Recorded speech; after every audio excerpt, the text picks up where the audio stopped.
Terdakwa kasus gratifikasi dan pemerasan terhadap anak buah, Syahrul Yassin Limpo, membacakan nota pembelaannya atau pleidoy di Pengadilan Tipikor Jakarta Pusat pada Jumat siang ini. Dalam nota pembelaannya, SYL merasa tidak terima dihakimi oleh publik sebelum putusan hakim. Maria Anastasia berada di PN Jakarta Pusat dan langsung kita tanyakan kepada Tasya mengenai fakta terkini di sana. Ya, Angie dan juga Good People, selamat sore. Tadi memang untuk sidang pembacaan nota pembelaan dari Syahrul Yassin Limpo dijadwalkan sekitar pukul 13.30, namun faktanya baru dimulai sekitar pukul 13.45. Tadi sidang dibuka dengan pembacaan nota pembelaan langsung oleh SYL. Ia membacakan kurang lebih ada 25 halaman, begitu lalu nanti akan dilanjutkan dengan pembacaan oleh tim kuasa hukum yang sudah mempersiapkan sekitar 1.866 nota pembelaan. Dapat kami informasikan, Good People, bahwa tadi selama pembacaan nota pembelaan ini kemudian untuk Syahrul Yassin Limpo sendiri masih menyangkal bahwa dirinya ini melakukan tindakan koruptif dan juga pemerasan kepada staf-stafnya. Tadi jika kita rangkum ada kemudian 3 poin penting yang dikemukakan oleh Syahrul Yassin Limpo dalam nota pembelaannya.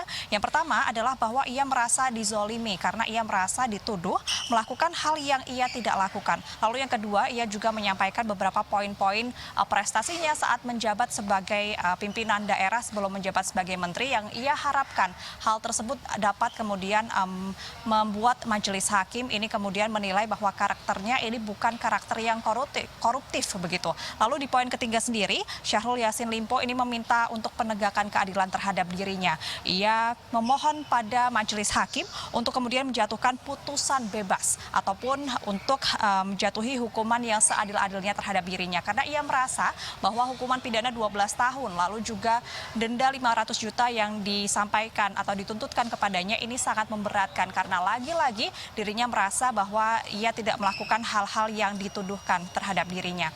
Lalu juga Good People, untuk SYL sendiri merasa bahwa keterangan-keterangan dari saksi atas nama Panji yang merupakan ajudannya saat menjabat sebagai Menteri Pertanian ini kemudian merupakan hal-hal yang tidak bisa dipertanggungjawabkan. Ia merasa dituduh oleh saksi Panji, kemudian ia hanya maksud kami Syahrul Yassin Limpo menganggap bahwa saksi Panji ini hanya melemparkan tuduhan tak berdasar.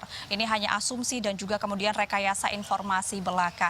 Ia menyampaikan bahwa kemudian keterangan dari saksi atas nama Kasdi ini juga tidak berdasar, bahwa dirinya meminta sejumlah uang terhadap stafnya. Ia merasa tidak pernah menyampaikan secara langsung begitu dan hal tersebut hanya didengar oleh stafnya melalui perantaraan saksi Panji. Untuk saat ini, Good People, SYL juga mengungkapkan bahwa ia merasa dalam persidangan ini adanya kurang alat bukti untuk menjatuhinya hukuman. Ia merasa bahwa Panji sebagai mantan ajudannya ini hanya memberikan keterangan-keterangan saja, namun tidak dapat memberikan bukti konkret bahwa SYL pernah meminta sejumlah uang terhadap stafnya begitu. Lalu ia masih terus merasa juga bahwa ada framing opini publik yang membuat dirinya ini kemudian membunuh karakternya. Lalu juga ia menduga bahwa framing yang dilakukan oleh pihak luar terhadap dirinya dan juga pihak keluarga ini dapat mempengaruhi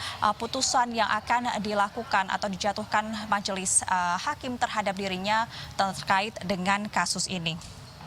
Dapat kami informasikan juga, Good People, bahwa SYL hingga saat ini juga masih terus menjalani sidang dan saat ini tim kuasa hukum sedang membacakan nota pembelaannya. Kami masih akan terus mengupdate bagaimana jalannya persidangan. Kembali ke studio, Angie.